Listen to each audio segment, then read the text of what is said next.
আজকে বলেছো এটাই লাস্ট। কোন দিক থেকে আমাকে মার্ডারার মনে হয়? উনি অসুস্থ ছিল, মারা গেছে, এখানে তুমি আমাকে মার্ডারার ভাবছো? ভাবতেই মনে হচ্ছে তোমাকে মেরে ফেলি। এসব বলেই মারিশাকে ছেড়ে নিজের আগের জায়গায় বসেই নিজের চুল টেনে ধরে স্টিয়ারিং এ এক ধপ করে হাত দিয়ে সজোরে আঘাত করে। আর মারিশা ছাড়া পেতেই বড় বড় শ্বাস নিল। একটু আগ পর্যন্ত মনে হচ্ছিল তাকে রোদ্র মেরেই ফেলবে। স্টিয়ারিং এ এভাবে আঘাত করতে দেখে মারিশা কিছুটা ভয় পায়। আর রোদ্র জানালার বাইরে তাকিয়ে থাকে। মারিশা নিজেকে কিছুটা সামলে মিনমিন করে বলে, আমি আসলে সেভাবে বলতে চাইনি, আই এম সরি।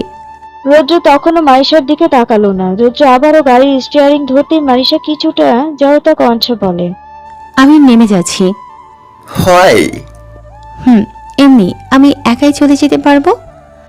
রৌদ্র এবার গম্ভীর গলায় বলে, এখন তোমার এটাই মনে হচ্ছে আমি তোমাকে কোথাও নিয়ে যেয়ে মেরে ফেলবো, তাই না? না, না, আমি যে সেভাবে কিছু ভেবে বলিনি। তাহলে নেমে কেন যাবে? আমি যেতে বলেছি। আচ্ছা ঠিক আছে, যাব না, চলো। গাড়ি এসে থামলো ভার্সিটির সামনে। মারিশা গাড়ি থেকে নেমে রৌদ্রকে উদ্দেশ্য করে জিজ্ঞেস করে, তুমি ক্লাস করবে না? না। কথাটা বলেই রৌদ্র সামনের দিকে তাকায়। মারিশা বুঝলো না হুট করে রৌদ্রের আচরণের কারণ কি। তবু ক্লাসের দিকে চলে যেতে রৌদ্র গাড়ি ঘুরিয়ে বাড়ির দিকে রওনা হয়। মারিশা মাঠ অতিক্রম করে, তবে মন খারাপ থাকার কারণে আজ আর ক্লাস করতে ইচ্ছে হলো না তার। তাই সে ক্লাসে না যেয়ে লাইব্রেরিতে চলে যায়। আর যেখানে রৌদ্র বসে সেই কর্নারটাতে গিয়ে বসে পড়ে। মারিশা ভাবে এভাবে বলা উচিত হয়নি। আর না এভাবে বলার কোনো উদ্দেশ্য মারিশার ছিল। সে তো এমনি বলেছিল, তবুও যে কিভাবে এই বিশ্রী কাণ্ডটা করলো মারিশা নিজেও জানে না। রুদ্র কি বেশি কষ্ট পেয়েছে? কে জানে। এই ছেলের কিছুই বোঝা যায় না, সবসময় নিজের মাঝেই থাকে। বাসার লক খুলে এলোমেলো পায়ে রৌদ্র নিজের রুমের দিকে চলে যায় এবং রুমে ঢুকেই বিছানায় ধপ করে শুয়ে পড়ে। সে মারিশার সাথে খারাপ আচরণ করতে চায় না, তবু এই মেয়ে এমন এমন কাজ করবে যাতে রৌদ্র রেগে কিছু করে বসে। দুপুরের পরে রৌদ্রর ঘুম ভাঙে। তখন এসে সে কখন ঘুমিয়ে পড়েছে সে নিজেও জানে না। একটা অসহ্য রকমের ঘুম হয়েছে, মাথাটা ধরে আছে। রৌদ্র উঠে সোজা ওয়াশরুমে চলে যায়। ঝর্ণাটা ছেড়ে তার নিচে চুপচাপ দাঁড়িয়ে থাকে। মাইশা ততক্ষণে হাফ ক্লাস না করে আবারও বাসায় ফিরে এসেছে। বাড়ির দরজা খোলা দেখে মারিশা কিছুটা চিন্তিত হয়। বসার ঘরে কিছু সময় বসে থাকে মারিশা। বারবার মনের মধ্যে কেমন যেন খচখচানি করছিল রৌদ্রের সাথে ওভাবে কথা বলায়। কি জানি এ লোক আবার কি না কি করে বসে। মারিশা ভয় ভয় নিয়ে কিছুক্ষণ পর পা বাড়ায় রৌদ্রের রুমের দিকে। রাতে ওই রুমে ঘুমানো হলেও ঠিক দিনের বেলা কখনোই মারিশা রৌদ্রের রুমে যায়নি। রুমের দরজা ঠেলে ভেতরে ঢুকতেই চমৎকার একটা জিনিস লক্ষ্য করলো। রৌদ্রের এই রুমে একটা বড় বারান্দা আছে। বারান্দা বললে ভুল হবে, কিছুটা খোলা বারান্দা, যার উপরে কোনো সিলিং ছাউনি নেই, কেবল চওড়া কংক্রিটের রেলিং। মারিশা সেই দিকে এগিয়ে গিয়ে দাঁড়ালো। সেখান থেকে নিচে ছোট্ট বাগানটা দেখে ভীষণ সুন্দর লাগছিল। আর যা আছে আশেপাশে সবুজ দিয়ে ঘেরা। মারিশা অবাক চোখে সব দেখছিল। হঠাৎই মনে হলো তার পেছনে কেউ দাঁড়িয়ে আছে। মারিশা পেছনে ঘুরতেই রৌদ্রকে দরজার সাথে হেলান দিয়ে দাঁড়িয়ে থাকতে দেখলো। রৌদ্র একটা কালো শার্ট পরেছে, কিন্তু বোতামগুলো খোলা, তাই পুরো শরীরটাই দেখা যাচ্ছে। তার কারণে জিম করা বলিষ্ঠ শরীরের খাঁজগুলো খুব সুন্দরভাবে ফুটে উঠেছে। তার ভেজা চুলগুলো থেকে পানি পড়ছে টপ টপ করে। রৌদ্র এক হাত দিয়ে চুল ঝাড়তে ঝাড়তে দাঁড়িয়ে আছে মারিশার সামনে। মারিশা একটা শুষ্ক ঢোক গিলল। মনে হচ্ছে তার গলাটা আবারও শুকিয়ে গেছে। রৌদ্রকে এভাবে তাকিয়ে থাকতে দেখে নিজের এক ভ্রু উঁচিয়ে জিজ্ঞেস করলো, তাহলে এখানে কি? কিছু না, আমি চলে যাচ্ছি। মারিশা এলোমেলো দৃষ্টিতে আশেপাশে তাকিয়ে উত্তর দিয়ে রৌদ্রকে পাশ কাটিয়ে রুম থেকে চলে গেল। মারিশা এখন নিজের কেমন যেন চোর চোর লাগছে। সে চুরি করতে গিয়ে মালিকের কাছে ধরা পড়েছে। মারিশা যেতেই রৌদ্র ঠোঁটের কোণে বাঁকা হাসি হাসে। মেয়েটা নিজেকে যতটা চালাক ভাবে ততটা চালাক হয়ে ওঠেনি।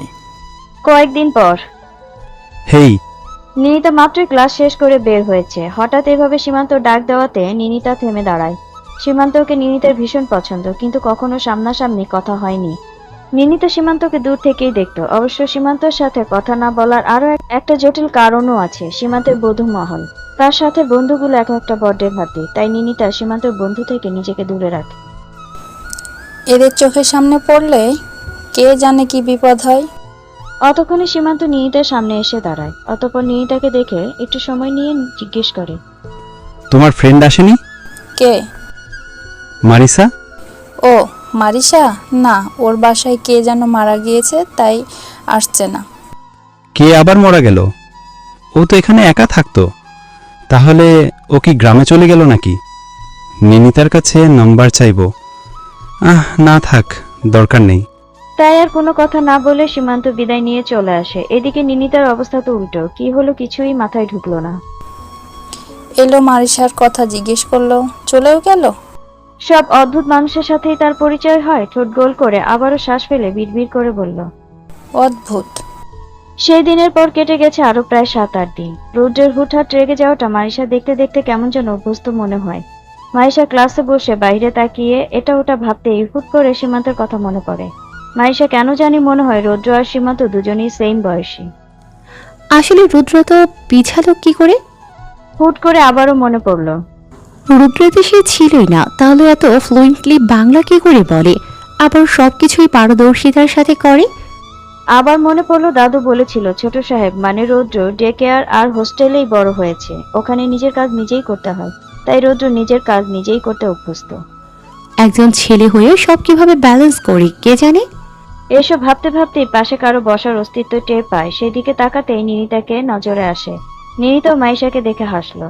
আজকে প্রথম যে ক্লাসটা ছিল তা ক্যান্সেল হয়ে গেছে, তাই সবাই যে যার মতো আড্ডা দিচ্ছিল। মাইশা নিনিতাকে দেখে একটু এগিয়ে এসে বসলো।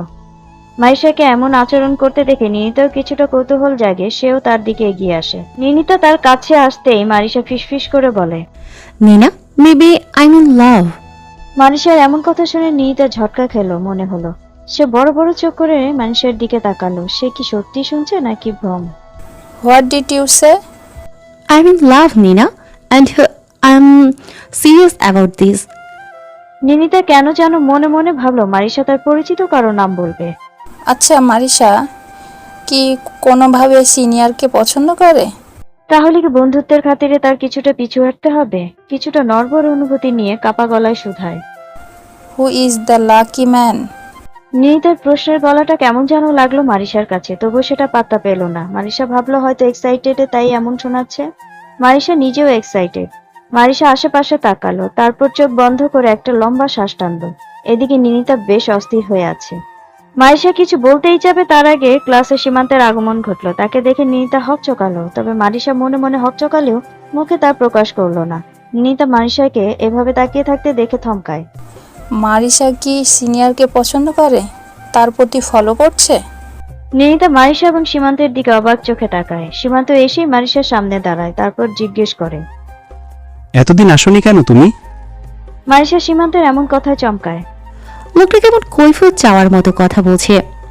মারিসা কি উত্তর দেবে, তবু হাসি হাসি মুখ করার চেষ্টা করে বলল, আমি যে বাসায় থাকি সে বাসার দাদু মারা গিয়েছে, তাই এতদিন আসতে পারিনি। ও, সীমান্তের এতদিন একটা চিন্তাই ছিল, কে না কে মারা গিয়েছে। যদি মারিসা গ্রামে ফিরে যায় তাহলে তো আর আসবে না, আর হয়তো তার অজানা কিছু জানার ইতি এখানেই। মারিসার জবাবে ঠোঁট গোল করে একটা শ্বাস ফেলে, তারপর আলতো হেসে জিজ্ঞেস করে, কেমন আছো? মারিসা এই প্রশ্নের উত্তরে হেসে জবাব দেয়, আমি ভালো আছি, আপনি? আমিও ভালো। ক্লাস শেষে কি তোমার একটু সময় হবে? কি এমন দরকার পড়তে পারে যে এভাবে দেখা করতে বলছে? মারিসা নিনিতার মুখের দিকে তাকালো। নিনিতা এখনো তবদা খেয়ে বসে আছে, তাই মারিসা ওখান থেকে চোখ সরিয়ে সীমান্তের দিকে তাকালো। সীমান্ত এখন অনেকটা উৎসুক হয়ে তার প্রতি উত্তরের অপেক্ষা করছে, তাই মারিসা বলল, ইম্পর্টেন্ট কিছু হলে এখনই বলতে পারেন, ক্লাস শেষে পারবো না, আমার একটু তাড়া আছে। মারিসার এমন জবাবে নিনিতা হাত ছাড়ে, তার মানে মারিসা যাবে না। কিন্তু সীমান্ত এমন রিজেকশন আশা করেনি। তার মুখ শক্ত হয়ে এলো, কাট কাট গলায় বলে, ওকে। আর দাঁড়ালো না সীমান্ত। মারিসা আর নিনিতা একে অপরের দিকে তাকালো। সীমান্ত চলে যাওয়া দেখে দুজনেই ভীষণ অবাক হলো। সে কি বললো যে কারণে সীমান্ত এভাবে চলে গেল? সব অদ্ভুত মানুষের সাথেই কি নিনিতার পরিচয় হয়? সীমান্ত চলে যেতেই সেই টপিক অফ হলো নিনিতার প্রশ্নর কাছে। নিনিতা আবারও জানতে চাইল, Marisa, who is the man? Marisa নিনিতার দিকে তাকালো। নিনিতার মুখে আবারও আগের মতো কৌতূহল জেগেছে। মারিসা তা দেখে হাসলো। তার গাল দুটো রক্তাভ পড়ে লাল দেখাচ্ছে। যদিও মারিসা শ্যামলা বর্ণের, তবুও মারিসা যে লজ্জা পাচ্ছে তা দেখে নিনিতা আবারও আগ্রহ জাগে। সে মারিসার হাত ধরে চাপ প্রয়োগ করে আবারও জিজ্ঞেস করে, who is the lucky one Marisa? Rudra? What? Are you crazy? Ninita কথাটা শোনা মাত্রই কেমন যেন চিৎকার দিয়ে উঠলো। মারিশা নিনিতার দিকে তাকালো, তার সাথে ক্লাসের সবাইও তার দিকে তাকালো। নিনিতা নিজেকে সামলে নিয়ে আবারও ফিসফিস করে বলল, সে তোমার মতো নয় মারিশা, সে তোমাকে কখনোই ভালোবাসবে না। হি ইজ এ স্ট্রেঞ্জ ম্যান, সেটা তুমিও জানো, আমিও জানি। তাহলে তুমি কিভাবে ওর প্রতি ফলোইন করলে? How is this possible for you Marisha? আমি তোমাকে ইন্টেলিজেন্ট ভাবতাম, তুমি যে এত বড় বোকামি করবে তা আমি কল্পনাও করতে পারিনি। মারিশা অবাক চোখে তাকালো নিনিতার দিকে। সে জানে রোদ্র অন্য সবার মতো না, অনুভূতি প্রকাশ করতে পারে না, এটাও সত্য। কিন্তু এই যে একসাথে থাকে, মারিশা এই পাশাপাশি থাকার মধ্যে সবার সামনে থাকা রৌদ্রের মধ্যে আড়ালে থাকা রৌদ্রকে আবিষ্কার করেছে। তাই তো না চাইতেও ভালোবেসে ফেলেছে মারিশা। তবুও মারিশা নিনিতাকে বোঝানোর ভঙ্গিতে বলল, তুমি ভুল ভাবছো Ninita, he is a good man. তুমি গ্যারেন্টি কিভাবে দিচ্ছ যে সে ভালো? থমকায় মারিশা, তারপর ঠোঁট কামড়ে কিছু একটা ভেবে নিনিতার চোখের দিকে তাকিয়ে গাঢ় গলায় প্রশ্ন করে, আমি যে বাসায় থাকি সে বাসার মালিক কি চেনো? না। রুদ্র।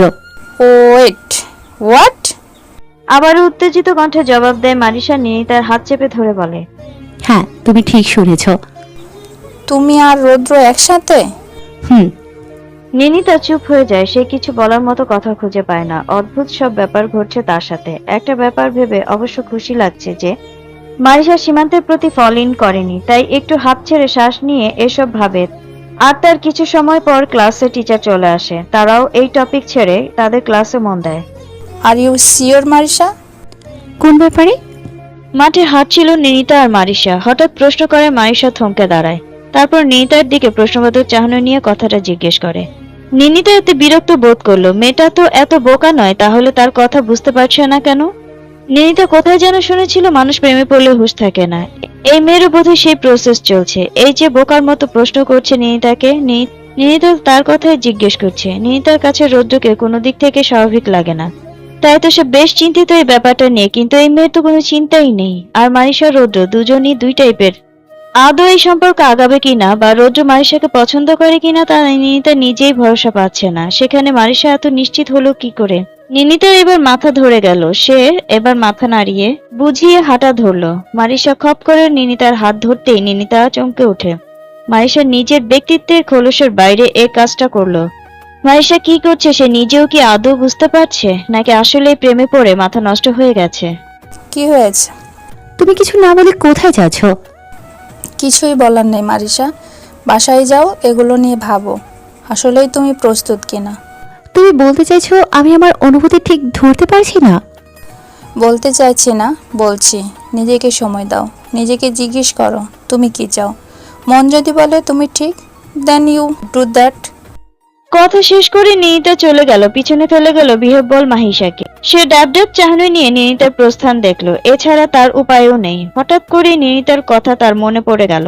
নিনিতা কি তাকে সাবধান করছে, না মানা করছে? কিন্তু কেন? রৌদ্র যথেষ্ট ভালো ছেলে।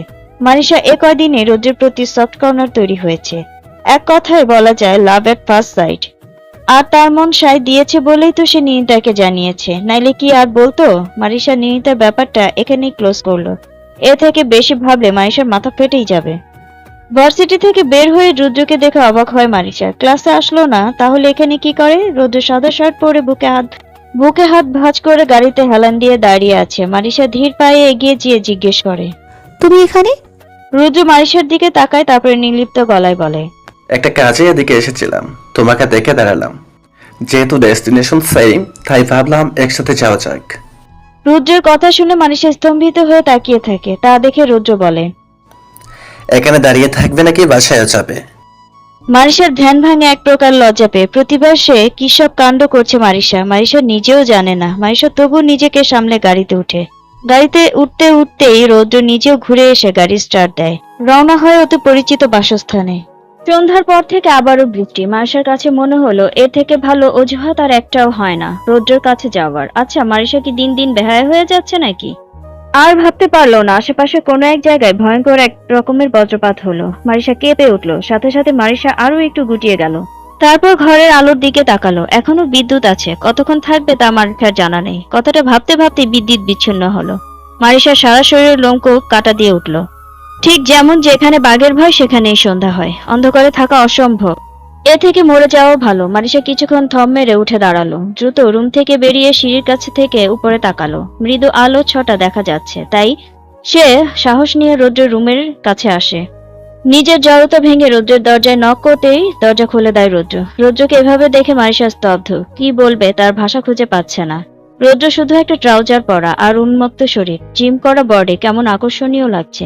সাইড সিথি করা ঘন মসৃণ চুলগুলো কিছুটা কপালের উপর পড়ে আছে। মারিশাকে এভাবে স্তব্ধ হয়ে দাঁড়িয়ে থাকতে দেখে রৌদ্র কপাল কুঁচকে যায়। মারিশা ওভাবেই তাকিয়ে আছে দেখে জিজ্ঞেস করে, কি হয়েছে? মারিশা চমকে উঠল, আশেপাশে এলোমেলো দৃষ্টিতে তাকালো, নিজেকে স্বাভাবিক করার চেষ্টা করলো। কিছু বলতে শুরু করার আগেই আবারও একটা বজ্রপাত পড়লো। মারিশা স্তম্ভিত হয়ে গেল। বিদ্যুৎ ঝলকানিতে মারিশার মুখ দৃষ্টিগোচর হলো রৌদ্রের। রৌদ্র বুঝতে পারলো মারিশা ভয় পাচ্ছে, তাই দরজার সামনে থেকে সরে এসে মোমবাতি খুঁজে এবং মারিশা রৌদ্রের পিছনে পিছনে রুমে প্রবেশ করে এক পাশে দাঁড়িয়ে থাকে। আর রৌদ্র মোমবাতিগুলো হাতে পেয়ে সেগুলো জ্বালায়। 3টি মোমবাতির আলোয় ঘরটা কেমন জানি মায়াবী হয়ে উঠেছে। মারিশা ততক্ষণে একটু শান্ত হয়ে গেছে। মোমবাতির আলোতে রৌদ্রের ধূসর রাঙা চোখগুলো কেমন জল করছে। মারিশার আবারও কেমন যেন বোধগম্য হয় সে হয়তো রৌদ্রকে ভালোবাসতে শুরু করেছে। রৌদ্র মারিশার চোখে চোখ রাখে, মারিশাও চোখ সরায় না। রৌদ্র মারিশার চোখে চোখ রেখে এগিয়ে এসে একদম মারিশার কাছে এসে গম্ভীর কণ্ঠে বলে, হোয়াট, তোমার কি আবারও প্যানিক অ্যাটাক হয়েছে নাকি? মারিশা কোনো কথা না বলে চোখ নামিয়ে নেয়। রৌদ্র আবারও জিজ্ঞেস করে, অ্যাক্টফোবিয়া? মারিশা মাথা নিচু করে শুধু হ্যাঁ সূচক মাথা নাড়ায়। তা দেখে রৌদ্র আবারও বলে, হোয়াট ডু ইউ থিঙ্ক? কি করবে আজ যদি পাওয়ার লোড না হয়? মারিশা কিছুটা জড়তা নিয়ে বলে, আই সরি, তোমাকে খুব বিরক্ত করছি তাই না? রৌদ্র কোনো জবাব দেয় না, শুধু বলে, বসো। কিন্তু মারিশা না বসে দাঁড়িয়ে থাকে। রৌদ্র আবারও তার পাশের ঘরে চলে যায়। মারিশা ধীর পায়ে এগিয়ে যেয়ে বারান্দার দিকে তাকাতেই ঝিরিঝিরি বৃষ্টি পড়তে দেখে আনমনেই সেদিকে পা বাড়ায়। মনে মনে ভাবে, কত বছর বৃষ্টিতে ভেজা হয় না, এই এক ভয়ে। মারিশা হাত বাড়িয়ে বারান্দার থায়ের দরজাটা খুলতেই একটা ঠান্ডা হাওয়া মারিশাকে ছুঁয়ে গেল। মারিশা চোখ বন্ধ করে তা অনুভব করে পিছনে তাকায়। পিছনে কেউ নেই। কিছু সময় তাকিয়ে দেখার পরে অনুভব করে বাজ পড়া বন্ধ হয়ে গেছে, এখন শুধু বৃষ্টি। বেশ সাহস করে মারিশা ধীর পায়ে পা বাড়ালো খোলা ছাদ বিশিষ্ট বারান্দার দিকে। ততক্ষণে রৌদ্র দরজার সামনে এসে দাঁড়িয়েছে।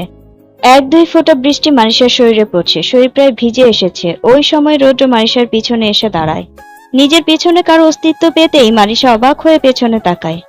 বৃষ্টির পানিতে রৌদ্রকে কেমন অদ্ভুত সুন্দর লাগছে, আর মারিশার সাদা ফ্রক ভিজে শরীরের প্রতিটি খাঁজ বোঝা যাচ্ছে। রৌদ্র এক নেশাতুর দৃষ্টিতে তাকিয়ে থাকে মারিশার দিকে। মারিশা আবার উল্টো দিকে ঘুরে চোখ বন্ধ করে বৃষ্টিতে দাঁড়িয়ে থাকলে হঠাৎই তার হাতে টান পড়ে। হাতে টান অনুভব করতেই ধ্যান ভাঙে মারিশার। সে বিস্ফোরিত নয়নে রৌদ্রের দিকে তাকায়। রৌদ্র ওর হাত টেনে রুমের দিকে চলে যাচ্ছে। মারিশা কি বলবে কিছুই বুঝতে পারলো না। সে অবাক চোখে রৌদ্রের দিকে তাকিয়ে থাকলো। রৌদ্র রুমে এসে দাঁড়িয়ে মারিশাকে নির্লিপ্ত একই সঙ্গে ক্ষিপ্র গলায় বলল, একে তো প্যানিক অ্যাটাক হচ্ছিল, এখন আবার বৃষ্টিতে ভিজছ। কোনো কিছু হলে তার দায়ভার কে নেবে? এতটুকু বলেই রুদ্র যে বারান্দায় যাওয়ার দরজাটা বন্ধ করে দেয়। রুদ্র এহেন আচরণে মারিশা কি বলবে বুঝতে পারে না। ততক্ষণে চারিদিকে রুমে আলো জ্বলে উঠেছে। আলো দেখে মারিশা বুঝতে পারে বিদ্যুৎ সংযোগ এসেছে। রৌদ্র ঘুরে মারিশার দিকে তাকায় আর অদ্ভুতভাবে মোহগ্রস্তের ন্যায় আপাদমস্তক দেখতে থাকে। ও এভাবে তাকিয়ে থাকতে দেখে মারিশা কপাল কুঁচকে নিজেকে দেখে, আর তা দেখে ধরা পড়ে নিজের ভেজা শরীরের অবয়ব। মারিশা দ্রুত বলে, আমি রুমে যাচ্ছি। কথাটি বলে এক প্রকার ছুটে ওই রুম থেকে বেরিয়ে আসে। বাহিরে এখনো মুষলধারে বৃষ্টি হচ্ছিল। মারিশা বসে বসে টিভিতে কার্টুন দেখছিল। টিভি দেখতে দেখতে মারিশা কয়েকবার হাঁচি ছাড়ে। রৌদ্র কেবলই সিঁড়ি দিয়ে নামছিল এবং তখনই সেও মারিশাকে এভাবে দেখে। সে কোথাও না দাঁড়িয়ে সরাসরি কিচেনের দিকে যেতে যেতে বলে, ইউ হ্যাভ এ কোল্ড? আমি কফি বানাচ্ছি, ইউ ওয়ান্ট সাম? না থাক, ধন্যবাদ। বলেই মারিশা সেখানেই বসে থাকে এবং একটু পরপর রৌদ্রের দিকে ঘুরে ঘুরে তাকাও। মারিশা অবাক হয়ে তখনও রৌদ্রের দিকে তাকিয়েছিল, সেটা দেখে খেয়াল করে সে তাচ্ছিল্য গলায় বলে, কার্টুন এখানে নয়, টিভিতে হচ্ছে। এ কথা শুনে মারিশা থতমত খায় এবং চোখ সরিয়ে নিয়ে এলোমেলো দৃষ্টিতে এদিক ওদিক তাকায়। রৌদ্র কফি নিয়ে এসে মারিশার যে সোফায় বসা ছিল তার পাশের সোফায় বসে। রৌদ্র টিভির দিকে তাকিয়ে কফিতে চুমুক বসায়। মারিশা নিজেও আর তাকায় না। রাতে খাবার পর্ব শেষ হতেই রৌদ্র আর মারিশা দুজনেই সব গুছায়। পরের দিন উইকেন্ড মনে পড়তেই মারিশা বুঝতে পারে আজ ঘুমের এত তাড়া নেই, আর এই আবহাওয়ায় তার ঠিক মতো ঘুমও হবে না। তাই সে নিজের মতো কাজ সেরে বসার রুমে এসে বসে। বাইরে এখনো মুষলধারে বৃষ্টি পড়ছে, বোঝাই যা আজ আর বৃষ্টি থামবে না। কিছু সময় বাদে রৌদ্র নিজেও বসার রুমে ওর পাশের সোফায় বসে। সেটা দেখে মারিশা কিঞ্চিত বিস্মিত হয়। কিছু সময় পর রৌদ্র নিজে থেকে বলে, আচ্ছা, একটা ব্যাপার জানার ছিল। মারিশা কিছুটা অবাক হয়। ওকে নিজে থেকে কথা বলতে দেখে তার কপাল কুঁচকে তাকায় আর বলে, কি ব্যাপারে?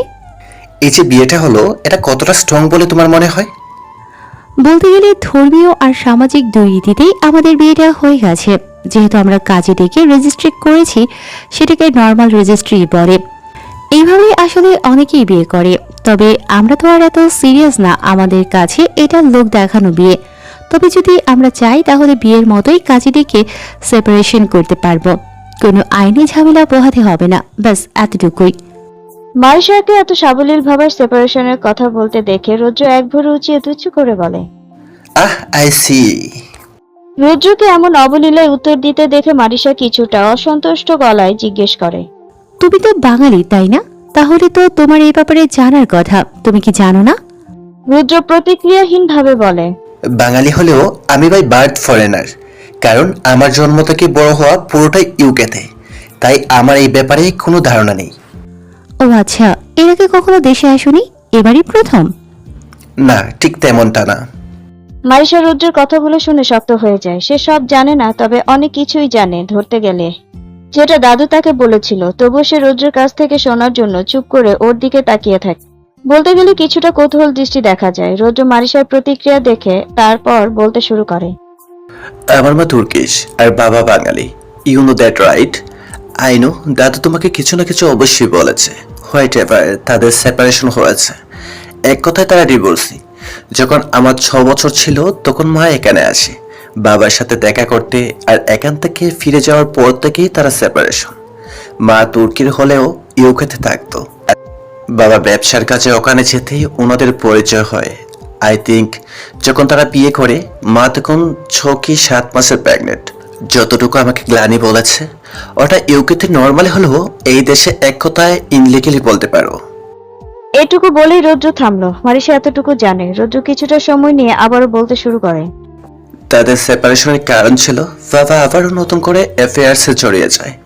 মা যখন ভিডিতে আসে তখন সে জানতে পারলো সে বাবার সেকেন্ড ওয়াইফ, এবং তার সাথে এও জানতে পারে he is many illicit affairs. He is search A characterless. তখন অনেক ঝামেলা হয় এবং তাদের মাঝে ডিভোর্সের কথা ওঠে।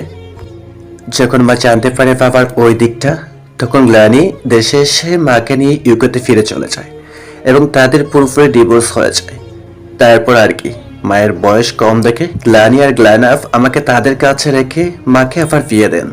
আর আমি কিছুদিন ওনাদের কাছে থাকতাম। তারপর ওনারা আমাকে বাবার কাছে ইউকেতে পাঠায়। তখন তিনি ওখানেই ছিলেন। পরিবারকে দেওয়ার মতো সময় ওনার ছিল না, যেহেতু প্রবাসী বাঙালির অভাব লন্ডনে ছিল না।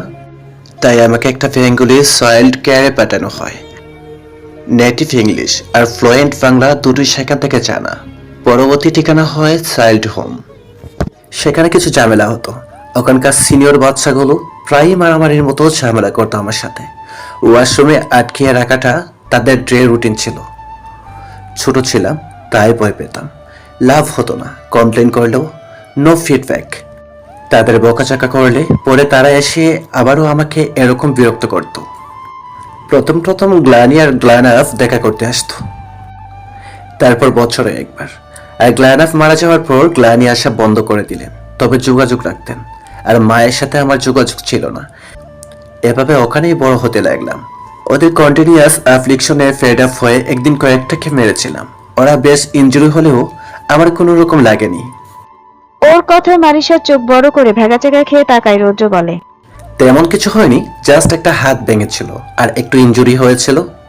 তারপর একটু ভাবার চেষ্টা করে রৌদ্র আবার বলে, সামনে দুটো দাঁতও পড়ে গিয়েছিল মেবি। ওই দিনের পর থেকে কেউ আর আসতো না আমার কাছে, ভয় পেত। আর এমনিতেও আমার একা থাকতে পছন্দ। তারপরে আমাকে সবাই ভয় পেতে শুরু করেছিল। ব্যাপারটা আমি অনেক এনজয় করেছি। আমার গ্লানির কাছে কমপ্লেন গিয়েছিল যে আমি হোমে মারামারি করেছি, but don't have time for me. ওনারা মানি পে করে নিজেদের রেসপন্সিবিলিটি শো অফ করতেন। তারপর আর কি, মিডল গেট ফার্স্ট আউট করলাম। ওখানে এন্ট্রান্স দিয়ে ভার্সিটিতে থাকা অবস্থাতেই হঠাৎ একদিন বাবা কল করে এই দেশে আসতে বলে। মাকে পাইনি। বাবা যত যাই করুক, হুট করে কল পেতেই নিজেকে সামলাতে পারিনি, দেশে আসার জন্য রাজি হয়ে যাই। এখানে এসেও ওনাকে এজ ইউজুয়াল ডিসকভার করলাম। যদিও আগেই শুনেছিলাম, তবু বিশ্বাস হতো না। বাট এখানে এসে নিজের চোখেই দেখি, he always need some women such. এটুকু বলে রৌদ্র চোয়াল শক্ত করে, তারপর বলে, তার সাথে এ নিয়ে অনেক কথা কাটাকাটি হয়, তাই তার কাছ থেকে চলে আসি। আর এই বাড়িটা হয়তো তুমি জানো ওনার, তবে এটা আমার নিজের টাকা দিয়ে কেনা। আমার তখনও ওখানকার সিটিজেনশিপ হয়নি, তাই ওনার নামেই বাড়িটা কিনতে হয়েছে। এটুকু বলে রৌদ্র দীর্ঘশ্বাস ফেলে, না চাইতে অনেক বলেছে সে, নির্লিপ্ত গলায় বলে, তোমার আমার প্রতি অনেক কিউরিয়াসিটি, তাই তোমাকে যতটুকু প্রয়োজন মনে হলো বললাম। আমার জগৎটা শুধু আমি আমার জীবনে আপন বলতে কাউকেই পাইনি। এখন আমার কাছে সব আছে, কিন্তু আপন মানুষের কোনো প্রয়োজন নেই। তাই এখানে আমি কেবল তাকেই এন্ট্রি দিতে দেব যে শুধু আমার সাথে আমার হয়ে থাকবে। তাই আমি আশা করি আমার কাছ থেকে দূরে থাকা শ্রেয়। এসব বলে মুখটা গম্ভীর করে রৌদ্র সেখান থেকে উঠে যায়। মারিসা চুপ করে দাদু সেই কথাগুলোই মনে করে। দাদু সেই দিন তাচ্ছিল্যের সাথে বলেছিল, আমি বুঝি না, যারা মা বাবার দায়িত্ব পালন করতে পারবে না তারা কেন এই শিশুদের শৈশব কৈশব নষ্ট করে। দেখতে দেখতে কেটে গেছে অনেকগুলো দিন। রৌদ্রের সাথে মারিসার সম্পর্কের আগের তুলনায় খুব একটা স্বাভাবিক হয়েছে এমনটা বলা যায় না। তবে মারিসাকে খুঁটিনাটি কাজে আর আগের মতো অসুবিধা পোহাতে হয় না। যেমন একসাথে খাওয়া দাওয়া বা একসাথে টিভি দেখা, এগুলো ওদের মধ্যে ক্যাজুয়াল হয়ে গেছে। কারণ টিভির প্রতি অন্য সব ছেলেদের মতো রুদ্র অতটা অফেন্ডেন্ট না। এমনটাও হয় না যে সে এটা দেখবে বা ওটা দেখবে না, এসব নিয়ে কখনোই ওদের মাঝে মতবিরোধ হয় না। তার জন্য এই সিম্পল ব্যাপার নিয়ে কখনোই কোনো ঝামেলা বাঁধে না। রাতে মারিসা সোফায় বসে বসে নুডলস খাচ্ছিল আর টিভিতে কিছু দেখছিল। রৌদ্র এসে মারিসা যে সোফায় বসা, সেই সোফায় মারিসার কিছুটা দূরে বসে। মারিসা খেতে খেতে রৌদ্রের দিকে তাকিয়ে দেখে রৌদ্র শর্টস আর সাদা রঙের ঢুলঢুলে টি শার্ট পরে আছে। মারিসা সব সময় রৌদ্রকে সাদা শার্ট না হয় একটা সাদা টি শার্ট পরতে দেখে। মারিসা মনে মনে ভাবল, রুদ্রের বোধ হয় একটাই শার্ট আর একটাই টি শার্ট। তাই মারিসার বেশি না ভেবে খাবার আর টিভি দেখায় মন দেয়। কি মনে করে নুডলস খেয়ে আশেপাশে তাকিয়ে রিমোট খুঁজলেই রিমোট রৌদ্রের পাশে আছে দেখতে পায় মারিসা। মারিসা জানে রৌদ্র যে ঘাটেরা, মারিসা বললেও কখনোই রিমোট সে দেবে না, উল্টো বলবে যা দরকার সে যেন নিয়ে নেয়। মারিসা এসব ভাবতে ভাবতেই রৌদ্রের দিকে আবারও তাকালো। নুডলস খাওয়া শেষ করে নিজের হাতের বাটিটা সামনে টেবিলে রেখে রৌদ্রের কোলের ওপর দিয়ে কিছুটা টানা দিয়ে তার ওপর পাশ থেকে রিমোটটা হাতে নেয়। রৌদ্র কিছু বোঝার আগেই মারিসা এমন অপ্রত্যাশিত পদক্ষেপে অনেকটা চমকায়। আর এভাবে টানা দেয় মারিসার ধনুকের ন্যায় কোমরটা রৌদ্রের সামনে স্পষ্ট হয়। রৌদ্র পুরোই হতবাক এবং বাকরুদ্ধ হয়ে তাকিয়ে থাকে মারিসার কোমরের দিকে। মারিসা সরে আসতেই রৌদ্র ঢোক গিলল। অতঃপর অপ্রত্যাশিত কিছু একটা বুঝতে পেরে নিজের কোলের দিকে তাকালো, যেটা কেবল ছেলেদেরই বোঝা সম্ভব। এটা বুঝতে পেরে সে তার পাশ থেকে একটা কুশন উঠিয়ে দ্রুত নিজের কোলের উপরে রাখলো। কারণ এমনিতেই সে শর্টস পরে আছে। তার মনে হচ্ছে তার কান দিয়ে যেন মুহূর্তেই ধোঁয়া বের হচ্ছিল। মারিসা এসবের কিছু বুঝতে না পেরে টিভি চ্যানেল চেঞ্জ করতে করতে হঠাৎ করে রৌদ্রের দিকে তাকায়, তারপর বলে, কষ্ট করে আমাকে একটা বালিশ দিবে? ওর কথা শুনে দাঁত কিরমির করে রৌদ্র মারিসার দিকে তাকায়, তারপর আবার অন্যদিকে তাকিয়ে গলাটা হালকা কেশে নিজেকে যতটা শক্ত রাখা যায় সেভাবেই জবাব করে, এখানে আর কোনো বালিশ নেই। তাহলে তোমার কোলের উপরেরটা তো তোমার লাগছে না, সেটা দাও। এবার রৌদ্র পূর্ণ দৃষ্টিতে মারিসার দিকে তাকিয়ে বলল, এটা যে আমার লাগছে না সেটা তোমাকে কে বলেছে? না মানে দেখাই তো যাচ্ছে এটা তো তোমার কাজে লাগছে না, তাই বললাম। আবহাওয়া ঠান্ডা আর আমারও একটু ঠান্ডা ঠান্ডা লাগছে, তাই চাইলাম। রৌদ্র কটমট করে তাকালো, তারপর মনে মনে ভাবলো, হ্যাঁ, আবহাওয়াটা ঠিকই ঠান্ডা, কিন্তু এখানে তো কিছু অন্যই, আর তার জন্য দায়ী তুমি। মারিসা আবারও বলল, কি হলো দাও, তোমার খুব বেশি সমস্যা না হলে দিতেই পারো। এই জন্যই রিমোটটা আমি নিজে থেকেই নিয়েছি, কারণ আমি জানি তোমার কাছে চাইলে আমি পাবো না। তাহলে চেয়েছো কেন? মারিসা আর কথা না বাড়িয়ে আবারও টিভি চ্যানেল চেঞ্জ করতে করতে মারিসা আবারও রৌদ্রের মুখের দিকে তাকালো, তারপর বলল, আচ্ছা এক সেকেন্ড, তোমার মুখ এমন লাল হয়ে আছে কেন? তোমার কি কোনো অসুবিধা হচ্ছে? এ কথা বলেই মারিসা নিজের মুখটা রৌদ্রের খুব কাছাকাছি নিয়ে এসে রৌদ্রের মুখ পরখ করে আবারও বলতে শুরু করে, হ্যাঁ, তোমার পুরো মুখটাই তো লাল হয়ে আছে। তোমার কাছে কুশন চেয়েছি বলে কি রাগ করেছ নাকি লজ্জা পাচ্ছ? এইসব বলে মারিশা মজা নিতে লাগলো এবং দাঁত কেলিয়ে হেসে আরো কাছে এসে বলতে লাগলো। কি হয়েছে আমাকে বলো, আমি কাউকে বলবো না। মারিশার হুট করেই এমন ব্যবহারে রুদ্র থতমত খায় এবং তার কোলের উপরের কুশনটাকে আরো চেপে ধরে গাঁট হয়ে বসে থাকে। এমনিতেই ব্যাপারটা অনেকটা ঘেটে গেছে, তার উপরে মারিশার এমন ফ্লার্টিং কথাবার্তা। রুদ্র নিজেকে সামলাতে না পেরে রুদ্র ঘাড় ঘুরিয়ে মারিশার দিকে তাকাতেই মারিশার মুখ আর রুদ্রের মুখ অনেকটা কাছাকাছি চলে আসে। আর রুদ্রকে হুট করে এভাবে তাকাতেই মারিশার হুঁশ ফেরে। সে এতক্ষণ কি করেছে, আর তখনই তার মুখটা ঠিক ফাটা বেলুনের মতো চুপসে যায়। রৌদ্র আগে পিছে কিছু না ভেবে মারিশার দিকে একটু ঝুঁকতেই মারিশাও নিজেকে সরাতে নিয়েই সোফার সাথে নিজের পিঠ ঠেকে যাওয়ায় মুহূর্তের মধ্যেই মারিশার শরীরটা পুরো কেঁপে ওঠে। কিন্তু রুদ্র নিজে না সরে মারিশার দিকে ঝুঁকে পাশের সোফার হ্যান্ডেলের উপর হাত রেখে ওই অবস্থায় মারিশাকে নিজের শান্ত শীতল গলায় শুধায়। সমস্যা কি তোমার? তখন থেকে আমার পেছনে পড়ে আছো। কি হয়েছে সত্যি জানতে চাইছো? জানলে নিজেকে হ্যান্ডেল করতে পারবে তো? শুধু এতটুকু জেনে রাখো, যা হয়েছে তোমার জন্যই হয়েছে। মারিশা ঢোক গিলে আমতা আমতা করে বলল। আমি আমি আসলে একটু মজা করছিলাম, আর কিছু না।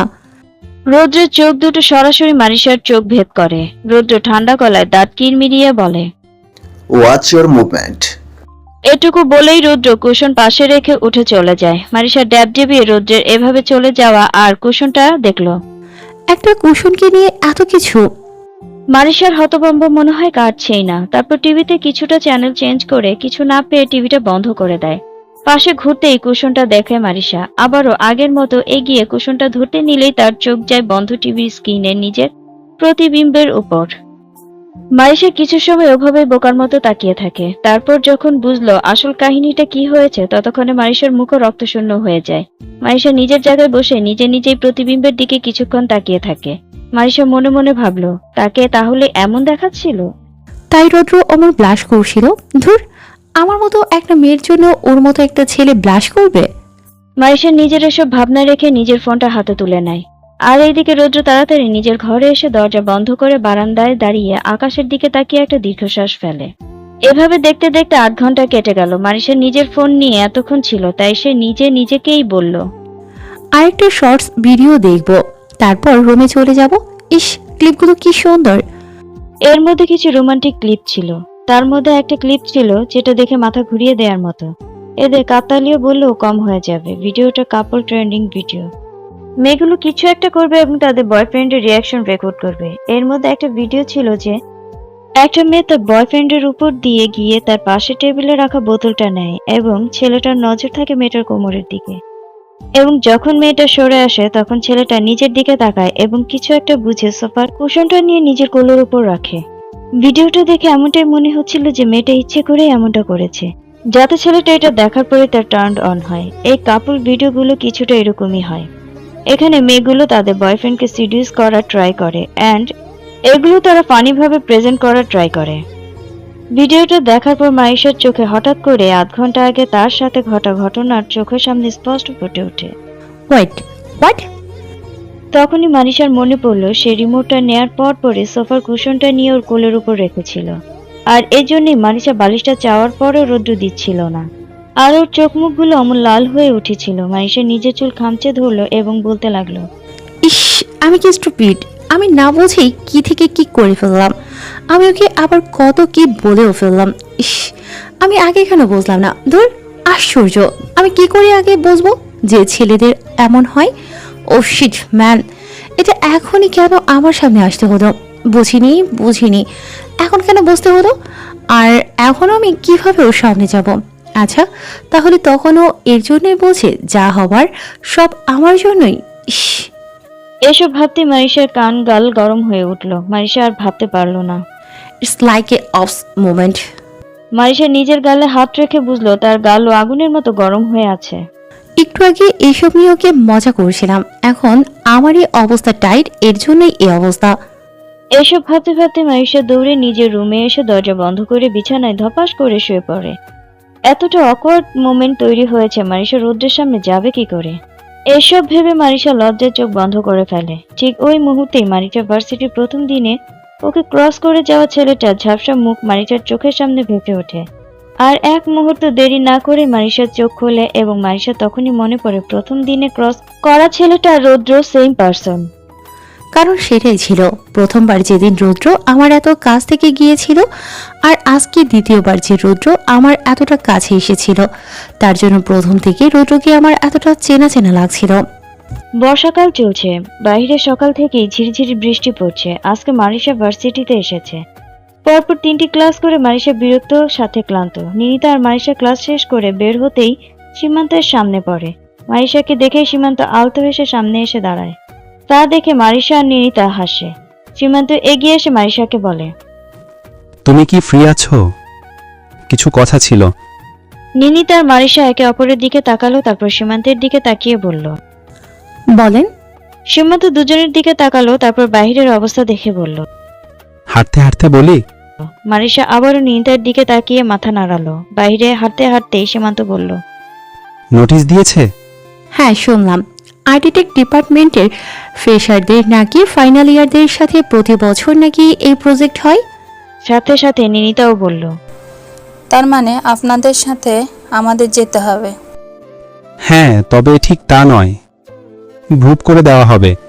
যেই গ্রুপে সম্ভবত 10-12 জন করে দেওয়া হবে, কারণ 2 ইয়ার নিয়ে অনেক স্টুডেন্ট, তাই সবাইকে একই জায়গায় পাঠানো হবে না।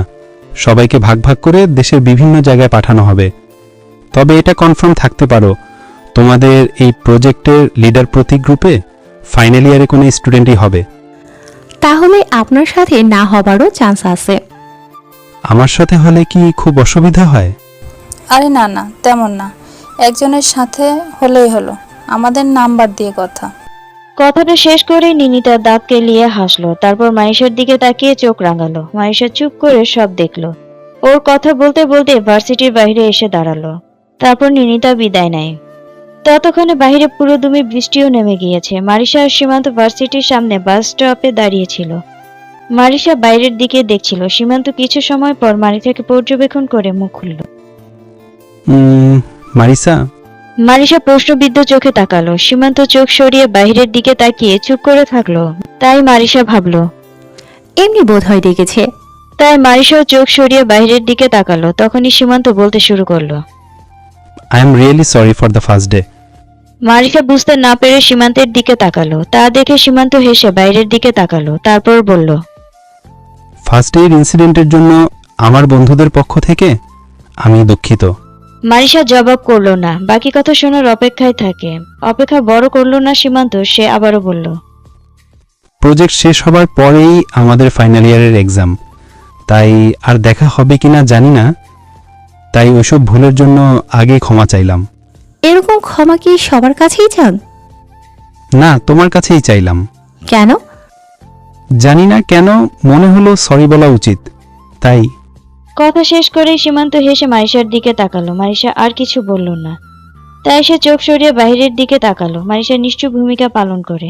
বৃষ্টি ততক্ষণে ঝুম বৃষ্টিতে পরিণত হয়েছে। সীমান্ত সেদিকে তাকিয়ে নিচু গলায় বলল, তুমি কথা অনেক কম বলো। এবারে মারিশা নিশ্চুপ। সীমান্ত কিছু সময় ওর উত্তরের অপেক্ষায় থাকে। তবে উত্তর এলো না। সীমান্ত বাইরের দিকে তাকিয়ে বলল, বৃষ্টি বেড়ে গেছে, চলো তোমাকে এগিয়ে দিয়ে আসি। তার দরকার পড়বে না, I will manage. I guess তুমি পারবে না। মারিশা প্রশ্নবিদ্ধ চোখে তাকালো। তা দেখে সীমান্ত আবারও হাসলো। তারপর সীমান্ত মারিশাকে চোখ দিয়ে মারিশার দিকে দেখালো। মারিশা তখন খেয়াল করলো যে সে একটা সাদা জামা পরে আছে। সীমান্ত মারিশার দিকে একটা ছাতা এগিয়ে দিল আর বলল, তাহলে এটা রাখো, তোমার লাগতে পারে। মারিশা তবুও নিতে চায় না। তা দেখে সীমান্ত বলল, আরে এটা তো আর সারা জীবনের জন্য দিচ্ছি না, পরে দেখা হলে না হয় ফেরত দিয়ে দিও। মারিশা কিছুক্ষণ ওভাবে সীমান্তের দিকে তাকিয়ে থাকে। হাত বাড়িয়ে ছাতাটা নিল। ছাতাটা নিতেই সীমান্ত হেসে ওখান থেকে বিদায় নিল। মারিশা চুপচাপ সীমান্তের প্রস্থান দেখলো। কিছু সময় অতিবাহিত হওয়ার পরই মারিশা দেখলো রৌদ্র মাথায় ছাতা ধরে হেঁটে আসছে। মারিশার মুখে অজান্তে হাসি ফুটল। রৌদ্রকে আসতে দেখে মারিশা এগিয়ে আসলো। তবে রৌদ্র তাকে পাত্তা না দিয়ে হনহনিয়ে পাশ কাটিয়ে চলে গেল। যেন মারিশাকে চেনেই না বা তার কোনো অস্তিত্বই নেই। এমন আচরণে যদিও অবাক হওয়ার তেমন কিছু নেই, তবুও তো রৌদ্রকে দেখেই এগিয়ে এসেছিল। তাই মারিশা অবাক হয়ে তাকিয়ে রইল রৌদ্র যাওয়ার দিকে। আর মুখ থেকে উচ্চারিত হলো, স্ট্রেঞ্জ। মারিশাকে এই বৃষ্টিতে একা একাই বাড়িতে ফিরতে হলো। সাদা জামায় পানির ফোঁটা পড়াতেই শরীরে বিভিন্ন স্থান দৃষ্টান্ত দিচ্ছিল, যা মারিশার জন্য খুবই লজ্জাজনক। তাও মারিশা এক হাতে ছাতা আর এক হাতে ব্যাগ বুকের উপর চেপে ধরে হেঁটে গেল বাড়ির দিকে। মারিশার সাথে আর রৌদ্রের দেখা হয় না। রাতে মারিশাও খেতে যায়নি, তাই আর দেখা হওয়ার চান্সই নেই। পরের দিন ভার্সিটি এসে সর্বপ্রথম মারিশা সীমান্তকে খুঁজে বের করে। সীমান্ত অবাক হয়। মারিশাকে তার কাছে এসে তার সামনে দাঁড়াতে দেখেই সীমান্ত এগিয়ে আসলো। মারিশা নিজের হাত কসলিয়ে আশেপাশে তাকিয়ে নিজের ব্যাগ থেকে ছাতা বের করে হাত বাড়িয়ে ছাতাটা ফেরত দেয়া এবং নিচু গলায় বলে, আপনার সাথে কিছু কথা ছিল। কি বলবে? কিছু হয়েছে? ট্রিপে কি যেতেই হবে? আমি আসলে আমার যাওয়াটা ক্যান্সেল করতে চাইছিলাম, মানে আমার জন্য। আমি যেতে চাইছি না। না গেলে কি খুব বেশি সমস্যা হবে? তেমন কোনো সমস্যা হবে না, জাস্ট তোমার প্রজেক্টটা কমপ্লিট হবে না। ফ্রেশার্স হিসাবে অনেক কিছু মিস করবে, নাম্বার পাবে না। আর তুমি যে যাবে না, সেটা আমার সাথে না, ডিনের সাথে গিয়ে তোমার নিজের দেখা করে বলতে হবে, এবং কেন যাবে না সেই কারণটাও যথাযথভাবে উল্লেখ করতে হবে। ব্যাস এই আর কি, আর কোনো অসুবিধা নেই। মজা করছেন? বোকার মতো কথা বললে শুনতে এমনই শোনাজবে। এটা কোনো টোর নয়, প্রজেক্ট, যেটা আর্কিটেকচার পড়ার জন্য করতে হয়। আর এটার 35% নাম্বার এই ইয়ারের মূল পরীক্ষার সাথে যোগ হবে। এগুলো জানো না? ক্লাসে বলেনি? হ্যাঁ বলেছে। তাও ভাবছিলাম যদি কিছু করা যায়, কোনোভাবে যদি আমার যাওয়াটা ক্যান্সেল করা যায়। তাহলে তোমার ডিনের সাথে কথা বলতে হবে, কারণ আমি কিছুই করতে পারবো না। যখন আমার সাথে কোনো গ্রুপ কাজ করা শুরু করবে আর আমরা ওনাদের পাঠানো কোনো জায়গায় যাব, সেখানে আমি টিম লিডার হলে তখন তোমাদের দায়িত্ব আমার। কারো যাওয়া না যাওয়া এটা আমার হাতে না। ও, কেন যেতে চাইছো না? 4 দিনেরই তো ব্যাপার। দরকার হলে তোমাকে আমার টিমে নিয়ে নিব। মারিশা বড় বড় চোখ করে তাকালো সীমান্তের দিকে। সে তো এমনিই যেতে চাচ্ছে না। মারিশা একটু পিছিয়ে এসে বলল, তেমন কোনো রিজন নেই না যাওয়ার জন্য। আমি এমনি যেতে চাইছি না। যেখানে বেশি মানুষ থাকে সেখানে আমার যেতে ইচ্ছে করে না।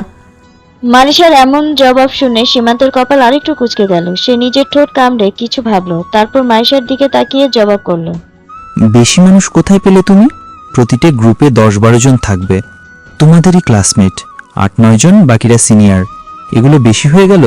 মারিশা ঠান্ডা কণ্ঠে বলল। না। তাহলে মারিশা আর কিছু বলার খুঁজে পেল না। সীমান্ত আবার বলল, তোমাদের তো কম দিনই, আমাদের সময় 6-7 দিন লেগেছে। বুঝলাম না তোমাদের এত কম বললো কেন? আমার মনে হয় না যে 4 দিনই কাজ কমপ্লিট হবে। যাই হোক, এত চিন্তা করার কি আছে? আর তোমার বন্ধুরা তো যাচ্ছেই, একটু থেমে ধীরে বলল। আর আমিও তো যাচ্ছি। এ কথা শুনে মারিশা অনেকটা বিরক্ত বোধ করলো আর বলল, আপনি এত শিওর কি করে যে আপনি আমাদের টিমেই যাচ্ছেন? হতেই পারে। আর আমি তো তোমাকে বললামই, না হলে আমি তোমাকে আমার টিমে নিয়ে নিব। তার কোনো দরকার পড়বে না, ধন্যবাদ। আমি যেতে না পারলেই আমার জন্য সবচেয়ে বেশি ভালো হতো। এতটুকু বলেই মারিশা সেখান থেকে প্রস্থান করলো। আর সীমান্ত তা দেখলো। আজকে যেহেতু উইকলি অফ ডে, বাইরে আজকে কোনো বৃষ্টি নেই, তাই মারিশা ভাবলো যেহেতু ট্রিপে যাওয়া লাগবে, তাই কিছু জামা কাপড় ওয়াশ করলে ভালো হয়। যেই ভাবে সেই কাজ। জামা কাপড় নিয়ে সেগুলো ভিজিয়ে রেখে পানি ছাড়তেই পানি পড়ে না, তাই ঝর্ণা ছাড়লো, দেখলো না পানি নেই। এসে কিচেনে যেয়ে আবার চেক করে, ওখানে ঠিকই পানি আছে। তাহলে তার রুমেরটা নষ্ট। এখন এক বালতি কাপড়, অলরেডি 8 ঘন্টা হয়ে গেছে, এখন পানি পাই কোথায়? ইস, এবার একটাই উপায় আছে, যেটা মারিশা করতেই চায় না। মারিশা জানে না উপরওয়ালা ঠিক কি চায়, কেন বারবার ওর কাছেই উপরওয়ালা মারিশাকে যেতে বাধ্য করে। সব সমস্যার সমাধান কেন তার কাছেই হতে হবে? ধুর, ভাল লাগে না। এরপর মারিশা কোনো উপায় না দেখে দোতলায় চলে গেল রোজ্জুর রুমে। দোতলায় উঠে দেখলো দরজাটা খোলা। আস্তে আস্তে রুমের একটু সামনে গিয়ে দাঁড়াতেই দেখলো ঘরটা অনেকটাই গোছানো। ছেলেদের ঘরে এতটা গোছানো থাকে সেটা জানা ছিল না। হয়তো এটা এই ছেলে, সেজন্যই ওর মধ্যে বাকি ছেলেদের মতো অভ্যেস বা স্বভাব অনেকটাই অন্যরকম।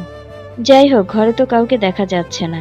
মারিশা আরেকটু এগিয়ে আসলো ঘরের দরজায়। দরজাটা একটু খুলতেই ঘরের চারদিকে চেয়ে দেখলো রুদ্র নেই।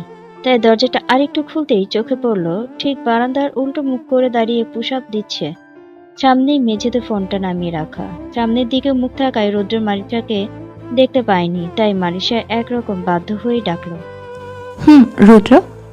রৌদ্র এই অবস্থাতেই মারিশার দিকে তাকালো। মারিশা এভাবে ওকে দেখে পুরোই দমে গেল। রৌদ্র সেখান থেকে উঠে তারপর ফোনটা মেঝে থেকে উঠিয়ে বিছানায় স্বাভাবিকভাবে ছুঁড়ে দিল। তারপর পাশে থেকে একটা টাওয়ালে নিয়ে নিজের খালি গা এবং হাতের ঘাম মুছতে মুছতে মারিশার দিকে আসতে লাগলো।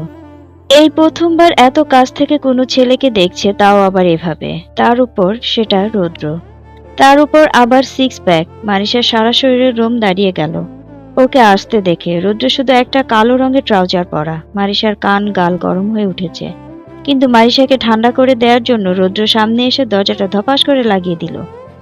মুহূর্তেই মারিশা চোখ দুটো বড় করে স্তম্ভিত দৃষ্টিতে দরজার দিকে চেয়ে রইল। অদ্ভুত, আশ্চর্য রকমের অদ্ভুত। এটা কোনো ম্যানারের মধ্যে পড়ে? এটা কেমন ব্যবহার?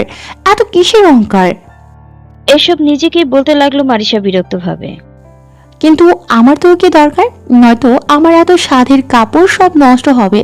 ইচ্ছে করছে দরজা ভেঙে ওর সিল্কি চুলগুলো টেনে ছিঁড়ে ফেলি। এসব ভাবতে ভাবতে মারিশা রৌদ্রের দরজায় একটা লাথি মারলো।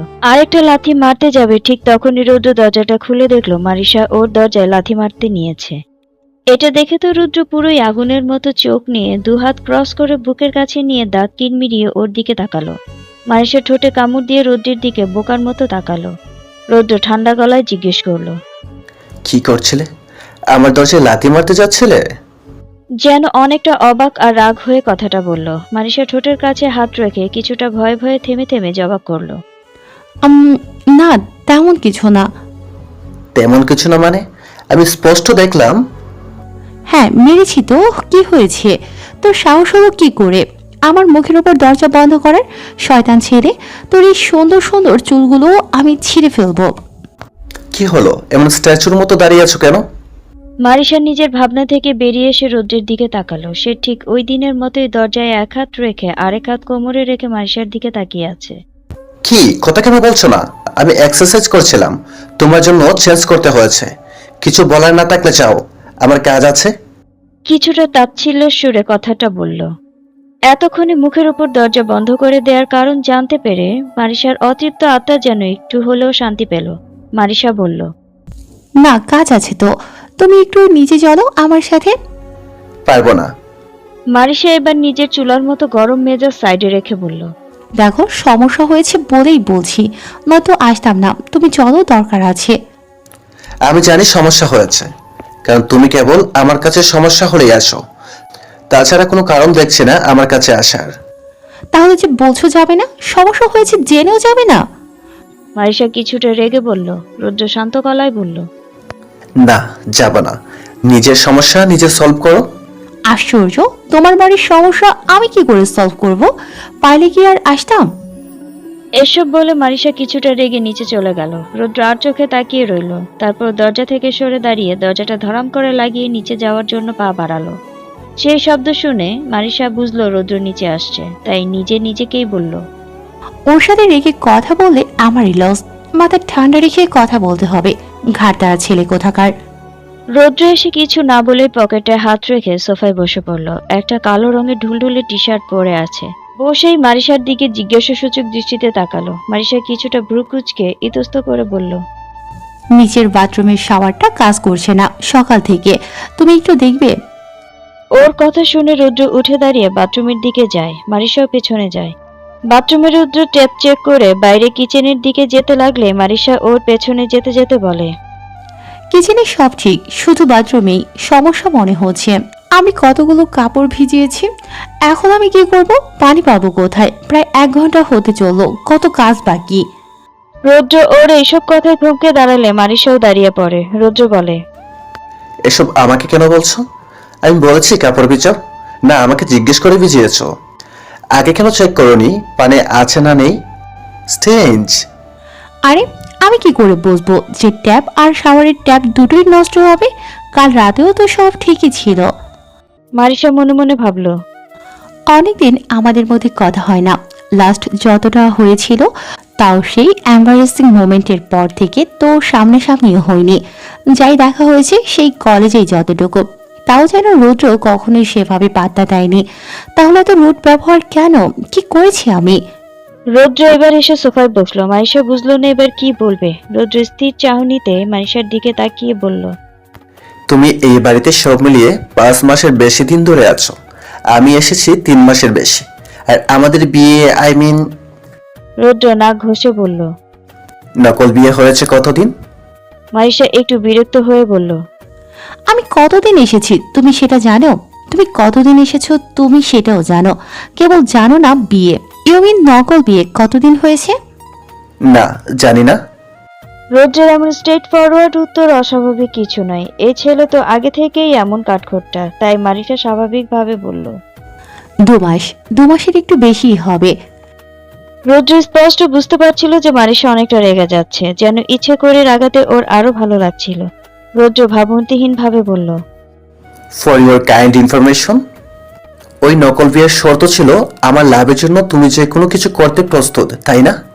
মারিশা একটু হতবিহ্বল চাহনিতে রৌদ্রের দিকে তাকিয়ে চোখের পলক ফেলতে থাকে আর ভাবে।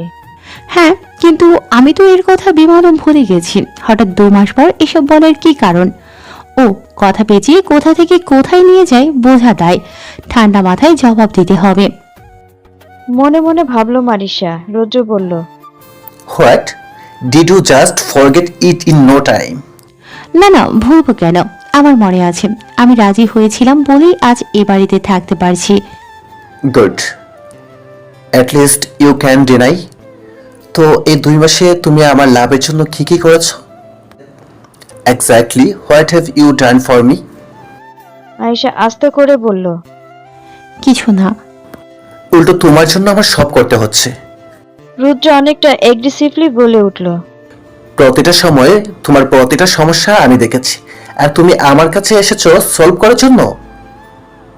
এই 2 মাসে আমি ক্ষতি ছাড়া কোনো লাভ তো দেখিনি আমার। মারিশা একদম পিউসে গেল, কিছুটা সাহস নিয়ে বলল। তোমার কি ক্ষতি করেছি আমি?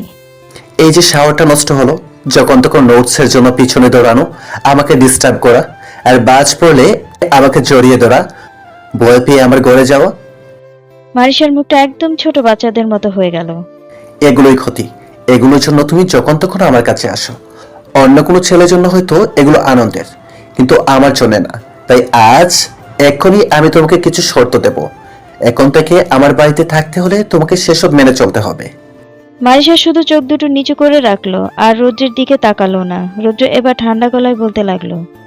আজ থেকে বৃষ্টি হোক, বাজ পড়ুক, লোডশেডিং হোক, what ever happen in the world, আমার কাছে আসবে না, আমার রুমে যাবে না, এন্ড আজ থেকে তুমি রান্না করবে। তোমার জন্য আমি রান্না করব? আমি কখন বললাম তুমি আমার জন্য রান্না করবে? যার যারটা সে করবে। না, আমি বলছিলাম। মারিশাকে থামিয়ে রৌদ্র বলল। Don't talk in middle, let me finish first. যখন তখন আমার ঘরে যাবে না, আর এখন থেকে সারা বাড়ি তুমি পরিষ্কার করে রাখবে। I hate just. কিন্তু আমি তো সারা বাড়ি পরিষ্কার রাখি। আমি আসার পর কখনই দেখিনি, তাই বললাম। আমি আমার দেখার বেসিসে বললাম পরিষ্কার রাখলে ভালো। আর হ্যাঁ, আমার ঘরও পরিষ্কার রাখবে। মানে কেন? কারণ তোমাকে সারা বাড়ি পরিষ্কার রাখতে বলেছি, আর সারা বাড়ির মধ্যে তো আমার ঘরও পড়ে। ইজ নট ইট। তবে আমার ঘরে বেশি কিছু করতে হবে না, হালকা পরিষ্কার করলেই হবে। কারণ আমার জিনিস ধরা আমার পছন্দ নয়। রান্না যখনই করবে আগে বা পরে কিচেন পরিষ্কার করে রাখবে। শাওয়ার আমি ঠিক করার ব্যবস্থা করছি, তবে টাকাটা তোমার দিতে হবে। For now that's all. Marisha শুধু রৌদ্রের দিকে চেয়ে রইল, আর রৌদ্র মারিশার দিকে। মারিশা একদম ঠান্ডা গলায় বলল। আর এখন কি হবে আমার কাপড়? রৌদ্র তাচ্ছিল্যের স্বরে সোফা থেকে উঠে দাঁড়িয়ে বলল। কেন? তার জন্য তো আমি আছি। আমার রুমে চলে যাবে। মারিশা খুব মন খারাপ করলো আর চুপ করে বলল। আমি অপেক্ষা করব এখানে ট্যাপ ঠিক না হওয়া পর্যন্ত। As your wish. আমি লোক খুঁজতে যাব, নিয়ে আসবো, তারপর তারা সেটা ঠিক করবে। আর সমস্যা ট্যাপে না ফাইপে।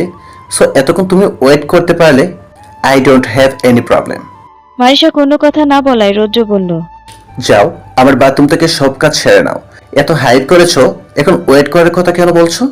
মারিশা আর কিছু না বলে চুপ করে চলে যায়। রৌদ্র বেরিয়ে যায়। রৌদ্র ফিরে এসে দেখলো মারিশা নিচে নেই, তো সে উপরে তার ঘরে গেল। ঘরে দেখলো মারিশা তার সাজানো বুকসেলফ থেকে কোনো একটা বই নাড়াচাড়া করছে। রৌদ্র বলল। কি করছো? মারিশা চমকে গিয়ে রৌদ্রের দিকে ঘুরে তাকালো আর তাড়াতাড়ি করে বইটা রেখে দিয়ে বলল। না, দেখছিলাম তুমি বললে না পুরো ঘর পরিষ্কার করতে, তাই দেখলাম বইগুলোতে ধুলো জমেছে, এগুলো ক্লিন করতে হবে। রৌদ্র ঘরে ঢুকে বলল। তোমার কাজ শেষ? শেষ হলে যেতে পারো। এখন আমার ঘর ক্লিন করতে হবে না, পরে করো। কিন্তু কিন্তু আমি তো সারা বাড়ি আজকে পরিষ্কার করব ভেবেছি। Do it, nobody forbid you, কিন্তু আমার রুমে না। তাহলে তোমার এই একটা রুম আমার আবার কালকে পরিষ্কার করতে হবে। হ্যাঁ করবে, দরকার হলে করবে না? দেখো রুদ্র, এরকম কেন করছো? মারিশা বিরক্ত হয়ে বলল, এই প্রথমবার এত মাস একসাথে থাকার পরও রৌদ্রকে রৌদ্র সম্বোধন করায় রৌদ্র বিছানায় বসে এক ভুরু উঁচিয়ে পারভার্টের মতো চেয়ে বলল। কি করেছি? এখনো তো কিছুই করিনি। এমন কথার সাথে এমন ভাবে তাকানো দেখে মারিশা কিছুটা থতমত খায়, তারপর বলে, এখনো তো কিছুই করিনি মানে? তাহলে কি করবে তুমি? রৌদ্র বিছানায় নিজের দুহাত দুপাশে রেখে আগের দৃষ্টি বজায় রেখেই মারিশাকে বলল। করার তো অনেক কিছুই আছে, সময় হলেই দেখতে পারবে।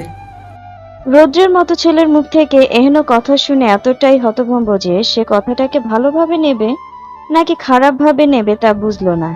রৌদ্র বলল। তোমার কাজ তো শেষ, তাহলে নিচে যাও। মারিশা বলল, না, আমি ঘর পরিষ্কার করব। তোমার ঘর ক্লিন করে একেবারে নিচে চলে যাব। আমার অনেক কাজ বাকি আছে এখনো। না এখন না, আমার কাজ আছে। এ কথা বলেই রৌদ্র বিছানা ছেড়ে দাঁড়িয়ে উঠে বারান্দার সামনে আসলো। মারিশা রৌদ্রের দিকে তাকিয়ে বলল, ঠিক আছে, তুমি কাজ করো, আমি একদিক থেকে ক্লিন করা শুরু করি। অথবা তুমি নিচে গিয়ে বসো, এখানের কাজ শেষ করে আমি তোমাকে ডাকবো। রৌদ্র একই ভঙ্গিতে বলল। না, আমি এখন আর নিচে যাব না, তুমি চলে যাও, কাল করো যা করার। আরে, আমি তোমাকে তো কোনো কাজই করতে দেখছি না। কি কাজ আছে তোমার? তুমি তো তখন থেকে এখানে দাঁড়িয়ে আছো। রৌদ্র দুই হাত ক্রস করে বুকের উপর রেখে বাইরের দিকে চোখ রেখে ঠান্ডা গলায় বলল, তুমি বুঝবে না। কি বুঝবো না? তুমি তো দাঁড়িয়ে আছো, কোনো কাজ তো করতে দেখছি না। তাহলে আমি আমার কাজটা শেষ করি। এটা কাজ কেন? এখানে আমার সাথে দাঁড়িয়ে থাকতে কি তোমার কোনো সমস্যা হচ্ছে? তুমি তো যেখানে সেখানেই দাঁড়িয়ে থাকো, কই তখন তো তোমার খারাপ লাগে না? এখানে দাঁড়িয়ে থাকতে কিছুক্ষণ তোমার এত অসুবিধা? কিছুক্ষণ থেমে বলল।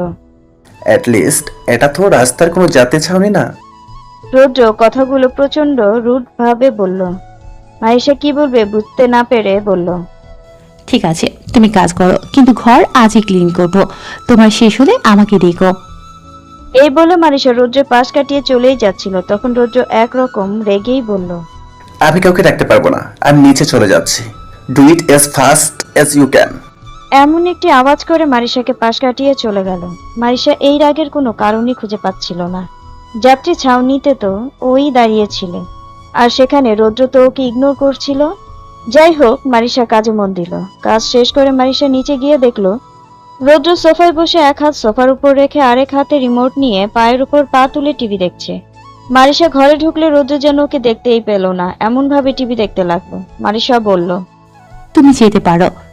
বলতেই রৌদ্র উঠে দাঁড়িয়ে বলল, আমি কাউকে খুঁজে পাইনি ট্যাপ ঠিক করার জন্য। তাহলে এখন? ফর নাও শেয়ার করার, আমার ঘরেরটাই শেয়ার করো। কিন্তু তাতে তো অনেক অসুবিধা হয়ে যাবে না, মানে একটা ওয়াশরুম ঝামেলা হয় না? হলেও কিছু করার নেই, আর এমনিতেও 2 দিন বাদে তো আমার ট্যুর, তখন তো আর কোনো প্রবলেম নেই। এই 2 দিন ম্যানেজ করতে হবে। যদি আমি পারি তাহলে এই 2 দিনের মধ্যেই ট্রাই করব, আর না পেলে সেখান থেকে আসার আগেই কিছু একটা ব্যবস্থা করব। তাছাড়া তোমার এত চিন্তার কি আছে? সমস্যা তো হবে আমার, কারণ আমার ওয়াশরুম শেয়ার করতে হচ্ছে, তোমার তো কোনো ক্ষতি হচ্ছে না। রৌদ্র শেষের কথা শুনে মারিশা নিজের দু হাত বুকের উপর ক্রস করে রেখে বলল, ঠিক আছে, তোমার ওই ক্ষতিও আমি পূরণ করে দেব। তুমি শুধু আমাকে বলো কিভাবে পূরণ করতে হবে। রৌদ্র আলতো শ্বাস নিয়ে দুই ঠোঁট হালকা করে চেপে বলল, বেবে বলছো? Are you in your sense? হ্যাঁ, সজ্ঞানে বলছি। আমি ক্লান্ত। প্রতিবার তোমার ক্ষতির কথা শুনে আমি ক্লান্ত। আমি সব করতে রাজি আছি তোমার সকল ক্ষতি পূরণের জন্য। এ কথা বলেই মারিশা চোখ নামিয়ে নিজের ঘরে চলে গেল। রৌদ্র এবার মারিশার যাওয়ার দিকে চেয়ে বলল, তো তোমাকে দিতে হবে। আমার প্রতিটা সাহায্য আমি তোমার কাছ থেকে উসুল করব। এই পর্যন্ত আমি তোমাকে 2 বার ওয়ার্ন করেছি। From now no more warning, only action will speaks. রাত 9:45। সারাদিন কাজ করে মারিশা প্রচুর ক্লান্ত। বাইরে মেঘ ডাকায় হঠাৎ মনে হলো ছাদে কাপড়গুলো আনা হয়নি। দৌড়ে ছাদে গিয়ে কাপড়গুলো নিয়ে নামতে যাবে, দেখলো রৌদ্রের ঘর বাইরে থেকে আটকানো। মেঘ ডাকছে, এই সময় এত রাতে কোথায় গেছে? মনে হয় কোনো প্রিয়জনের সাথে দেখা করতে গেছে। তাতে আমার কি? মারিশা অভিমানের সুরে নিজেই নিজেকে এগুলো বলতে বলতে সিঁড়ি দিয়ে নেমে যাচ্ছিল। যেহেতু মারিশা কিছুটা শর্ট, তাই বিছানার চাদর আর ওড়নাগুলো সিঁড়িতে ওর পায়ের সাথে জড়িয়ে যাচ্ছিল। মারিশা কাপড়গুলো দুহাতে জড়িয়ে কোলের উপর এক পাশে নিয়ে রাখলো। দেখতে দেখতে মারিশা কাপড়ের স্টেপে জড়িয়ে পড়েই যাবে, এমন সময় একটা বড় শক্ত হাত ঠিক মারিশার উদরে শক্ত করে সামনে থেকে ধরল। হাতটা বড় হয় মারিশার ছোট্ট উদরের অনেকটা জায়গা জুড়ে হাতটা ছুঁয়ে দিল। মারিশা নিজেকে ব্যালেন্স করে এক হাতে সিঁড়ির হ্যান্ডেল ধরে দাঁড়িয়ে যেতেই উদর থেকে হাতটা সরে গেল। মারিশা ঠিকভাবে দাঁড়িয়ে সামনে তাকিয়ে দেখলো রৌদ্র দাঁড়িয়ে আছে। রৌদ্র হাতটা সরিয়ে কিছু না বলে তার দিকে না তাকিয়ে উপরে চলে গেল। যেন ন্যানো সেকেন্ডের এই ঘটনায় মারিশার মনে তোলপাড় শুরু করে দিল। মারিশা কয়েক সেকেন্ড নিষ্পাপ দৃষ্টিতে এভাবেই দাঁড়িয়ে রইল। বাইরে ঝুম বৃষ্টির আওয়াজে মারিশা হুঁশ ফিরল। মারিশা বন্ধ হয়ে থাকা নিঃশ্বাস বেরিয়ে এলো। মারিশা তড়িঘড়ি করে নিচে পড়ে যাওয়া কাপড়গুলো উঠিয়ে আবার সিঁড়ি বেয়ে নামছে। এভাবে নামতে গিয়ে শেষ সিঁড়িতে এসে মারিশা আবার হোঁচট খেলো, কিন্তু কোনো কিছু না ভেবে দৌড়ে নিজের ঘরে যেয়ে দরজা আটকে দিল। কে জানে আজ রাত মারিশার আদৌ ঘুম হবে কিনা। পরদিন ক্লাসে সবার নাম নেওয়া হচ্ছিল, কে কার সাথে যেতে চায় এভাবেই, অর্থাৎ অনেকেই আগে থেকে ঠিক করে রেখেছে যে তারা কয়েকজন একই টিমে থাকবে। সে অনুযায়ী প্রত্যেকে নিজেদের নাম আর নিজেদের বন্ধুর নাম একসাথে দিচ্ছিল। তো এই নিয়ে ক্লাসে অনেক হইচই হচ্ছিল। দুটো ক্লাস হওয়ার পর আর কোনো ক্লাস হয়নি, আর পরশু যেহেতু প্রজেক্ট ট্যুর, তাই সবাই এসব নিয়েই ব্যস্ত। এই নাম ফাইনাল ইয়ারের কাছে জমা দিলে টিচারের পরামর্শে গ্রুপ ভাগ করা হবে, আর কোন গ্রুপ কোথায় যাবে তা সিলেক্ট করা হবে। আপাতত কয়েকটি জায়গার নাম উল্লেখ করা হয়েছে, সেগুলো এবার যাওয়ার সম্ভাবনা রয়েছে। জায়গাগুলো হচ্ছে বগুড়া মস্তানগড়, কুমিল্লা ময়নামতি, বৌদ্ধবিহার আর পাহাড়পুর, নারায়ণগঞ্জের সোনারগাঁও, পানামনগর আর সিলেট এবং চিটাগাঙ্গের ওইদিকে কিছু জায়গার কথা বলা রয়েছে। এই কথাগুলো সিআর, ক্লাসের রিপ্রেজেন্টেটিভ, বলতে লাগলো। তাই সবাই সবার নাম রোল জমা করে দাও। নিনিতা একাই মাথায় হাত দিয়ে হাই তুলতে তুলতে এসব শুনছিল। কিছুক্ষণ বাদে মারিশা ক্লাসে ঢুকতেই ক্লাসে এই হাল দেখে নিনিতাকে খুঁজতে লাগলো। নিনিতা ওকে দেখে হাত নাড়াতেই মারিশা গিয়ে নিনিতার পাশে বসে পড়লো। তারপর চারদিকে চেয়ে দেখলো রৌদ্র নেই ক্লাসে। ক্লাসের এই অবস্থার কথা জিজ্ঞেস করলে এতক্ষণ যা হয়েছে সব বলল। নিনিতা বলতে লাগলো, পরশু ট্যুর, আমি তো দারুণ এক্সাইটেড। তুই? কাঁধ উঁচিয়ে বলল, না, তেমন কিছুই না, যেতে ইচ্ছে করছে না। আরে আমি যাচ্ছি না, জানিস বাড়িতে ম্যানেজ করতে একটুও কষ্ট হয়নি। বলেছি প্রজেক্ট, তাও আবার গ্রুপ প্রজেক্ট, পরীক্ষায় নাম্বার যোগ হবে। অনুমতি না দিয়েই বা উপায় কি বল? তুই বাড়িতে বলেছিস? না, ওনাদের জানানো না জানানো সমান। আমি তো এখানেই থাকি, ওনাদেরকে বললেও আমি ওনাদের থেকে দূরে, না বললেও, তাই জানাইনি। আর এমনিতেও অনেকদিন থেকে এই একা থাকার একটা কামনা আমার মনে ছিল, এতদিনে তা পূরণ হয়েছে। আমি আর কাউকে আমার এই জগতে ঢুকতে দিতে চাই না। একটু থেমে আস্তে করে বলল, শুধু একজনকে ছাড়া। তারপর আবার বলল, আচ্ছা, ওইখানে কি স্টুডেন্টরা হোটেলে উঠবে? এত স্টুডেন্ট উঠবে কোথায়? এত কই, আলাদা আলাদা গ্রুপ, অল্প স্টুডেন্ট আর এক একজন টিচার। আমরা কি বেড়াতে যাচ্ছি যে হোটেলে উঠব? প্রজেক্ট করব ভার্সিটির পক্ষ থেকে। এমন অনেক স্টুডেন্টরাই তো ওইসব জায়গায় প্রতি বছর যায়। তাই ওখানে আলাদা বাংলো বাড়ি আছে তাদের থাকার জন্য। যা খরচ আমাদের দেওয়া, এই টাকা থেকেই দেওয়া হবে। তার মানে ওখানে আরো অন্য ভার্সিটির স্টুডেন্টও থাকবে? থাকলে থাকবে। উফ, তুই না বড্ড বেশি ভাবছিস। আমরা কি একা যাচ্ছি নাকি? সবার যা আমাদেরও সাথেও তা। তো তাই ব্যতিক্রম কিছু তো না। তোরা এত দেরি হলো কেন? দুটো ক্লাস মিস করলি, নয়তো এসব জানতে পারতি। কাল রাতে সেই ঘটনা মারিশা এখনো ভুলতে পারেনি। সে বলল, এমনি আসতে ইচ্ছে করছিল না, কাল একটু বেশি কাজ করেছি তো। তুই এত ভাবছিস কেন? আমি আমাদের নাম দিয়ে দিয়েছি। আমাদের বলতে? আমার, তোর আর রুদ্রের। ভ্রু কুচকে বিরক্ত নিয়েই মারিশা বলল, রুদ্র, তুই ওর নাম কেন দিয়েছিস? কেন? আমরা তো এর আগেও টিমের কাজ করেছি। তো তাই বলে তুই ওর নাম দিয়ে দিবি? তুই আমাকে তো একবার জিজ্ঞেস করবি। তোকে কেন জিজ্ঞেস করব? তাহলে ওকে জিজ্ঞেস করেছিস না ও তোকে বলেছে? হ্যাঁ, ও তো বলেছে। কি ও বলেছে? হ্যাঁ, কিছু মেয়ে বারবার এসে ওকে জিজ্ঞেস করছিল। রৌদ্র, তুমি কি কারোর সাথে নাম লিখিয়েছ? নয়তো আমাদের সাথে তোমার নামটা লিখে দিতে পারো। নিনিতা আবার বলতে লাগলো। কিন্তু ও তো ফিরেও তাকালো না, ব্যাগ গুছিয়ে আমার কাছে এসে বলল,